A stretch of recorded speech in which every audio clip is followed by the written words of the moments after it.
Hey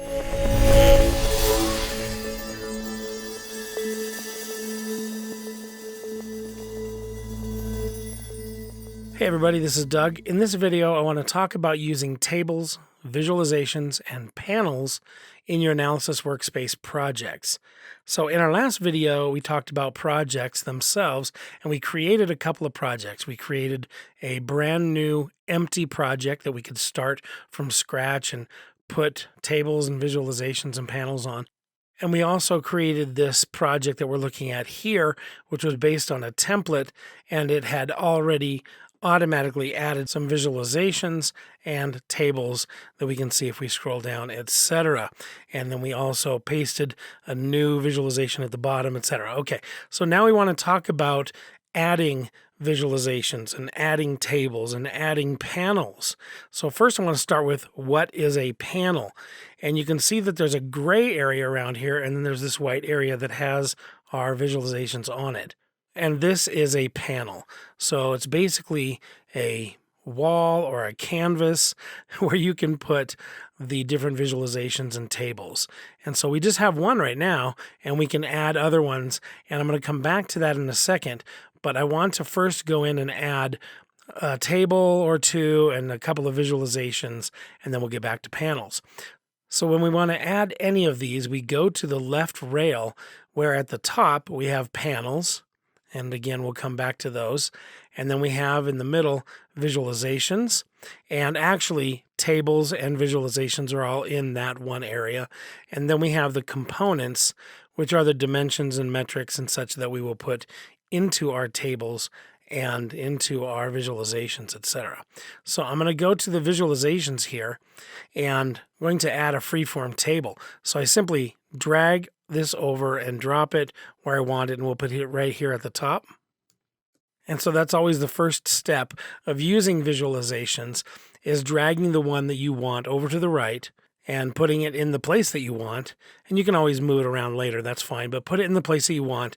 And then you're going to need to almost always add some information to the table or visualization. And obviously here we need to add some data. And so we'll simply jump into the components here, and we'll build a real simple one because we're going to talk more about dimensions and metrics and segments and such on other videos. But I'm just going to drag in this page dimension. You can see that it'll build this drop zone for me and highlight it so that I can drop it right in the right place. And this will build this table for me, and it'll automatically put in occurrences, which is basically any touch of this item here. And so we could also add page views as a metric, which makes a lot of sense for pages. And I can drop it up here, either add it or replace it, etc. Drop it on the other edge. So I'll just replace this for now. And we have a basic table. And so that's the first thing to know. You can drag and drop dimensions into the table and the metrics into the table for the columns, and you can add more metrics. And again, we'll do some more of that in another video. Now you're probably going to want to also name it better. So I can put in like my pages, and then we can also add another visualization. So if we want to add a visualization based on this data, I go back up to visualizations, and we start to think about how we want this data represented in a visualization. And so one way that's pretty basic and old faithful here, bar chart, we'll drag that over and we'll put it right above that table. Now it's going to open these settings and say, what do you want this based on, this data? What do you want it based on? And it is based on my pages. And so that is correct. So I'll go ahead and close that. But we can also go over to the settings, the configuration here, and I can say, well, I don't want 14. How about just top 10? And so you can change some things about that. You see that there are other items in here that you can change as well. So once you add a visualization, you're going to want to configure it. You're going to want to move it around. You can make it smaller or bigger. You can move it above or below things, etc., but make it look the way that it makes the most sense to you and the way that it'll be the most helpful. So let's do one more just for fun. I'm going to add another freeform table above that. And we're going to go into our components. And instead of adding a dimension this time, I'm just going to add a metric. So I'm going to add visits. And I'm going to drop it right on the metric area here. And you can see that when you drop in a metric, without having dropped in a dimension, it will default to time-based dimension. And in our case, since we're looking at the last 30 days on this panel, it will do it daily for those last 30 days here. I'm also going to drag unique visitors and add that. And again, we'll get our drop zone where we can just move it over until it says add and then drop it. And now we have visits and unique visitors for that time period with totals at the top and then daily numbers down the columns. Now let's go back to our visualizations. And instead of hunting for some of these totals, maybe we want to put some big giant numbers at the top of our project. And so I'm going to add a visualization, which is a summary number, and drop that right up here at the top. And you can see that by default, it is matching this visits number. And it says it right down here at the bottom as well, visits. Now, if I add another one, summary number, next to it, well, once again, it is for the freeform table 4, so the item right below it, and that is what I want. I could always change that to the data coming from a different table, but that is the table I want. But you'll see that they're both the same, and what I really want is one to show visits and one to show unique visitors. Well, if I click on the unique visitors over here, they both change. And so I don't want them to both be the same thing, but as I click around, those numbers will change. And so what we do is we click on this one for unique visitors, and then I go up to the dot on this one to manage this data source. And although I'm going to leave it on freeform table 4, of course, I'm going to lock this on the unique visitors. Okay, and now when I click over to visits, it doesn't change, just the other one does. And now I'm going to lock that one on visits. Great. Now it does say it down here, visits, unique visitors, but I can also put this up here where it's visits and visitors. And then I can also move these around and make them a little easier to read. Maybe I move that one over a little bit. And let's just make this one about the same size. There we go. Now we have visits and visitors as big giant numbers at the top of our panel. And so this is how you add and configure tables and visualizations.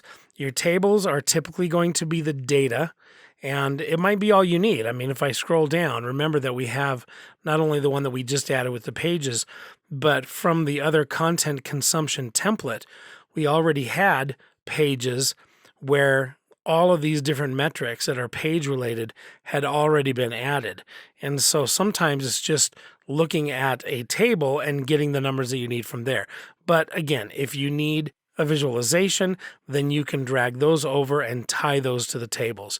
In any case, on a visualization, go through these, move them over, configure them, and move them around, and that's how you're going to do that. Now, of course, we don't have time to go through all the visualizations here, so you're going to need to go to the documentation, or you can go to Experience League and see some training videos there to help you understand how all of these different visualizations work and what they look like and how they can help you in your analysis. Now, before we move on, we need to talk about panels some more. So I'm going to click on panels at the top of the left rail, and we have 4 types of panels here. Now, also, if I scroll down to the bottom of my panel or the bottom of the last panel on the page, I only have one, then you'll see a plus sign here, and this will add a blank panel, as you can see there. So if I add a blank panel, then it'll give me some options here, and I can even click on freeform table, and that will add that freeform table in there, and I'm ready to go. And this, what you see right here, is exactly the same as dragging and dropping a freeform panel over. So if I do that, you'll see that that's really just the same. And so you can do it either way. You can either click on the plus and then select freeform table or the other options there, or you can drag freeform table in as well. And that really covers blank panel and freeform. And those are really the situation where you want to build it from scratch. These other two panel types, attribution and segment comparison, are actually pretty amazing because instead of giving you a blank canvas, they are going to give you a bunch of tables and visualizations, just like we had in templates, but they are going to be hyper-focused on segment comparison or on attribution.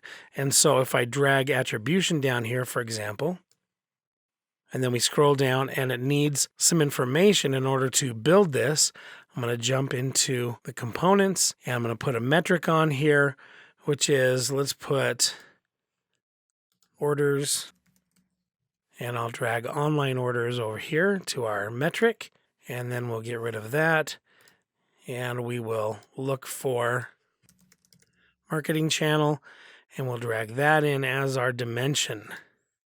Now we can look at our attribution models, and by default, it will have a few of them selected. Last touch, first touch, linear. I will leave those for now, but you can also use any of these other attribution models that are available to you. So I'll leave those three selected, and I'm going to hit build. And as I mentioned, this builds a panel that is super focused on, in this case, online orders and marketing channels, and it is all about attribution. So which marketing channels can we attribute the orders to?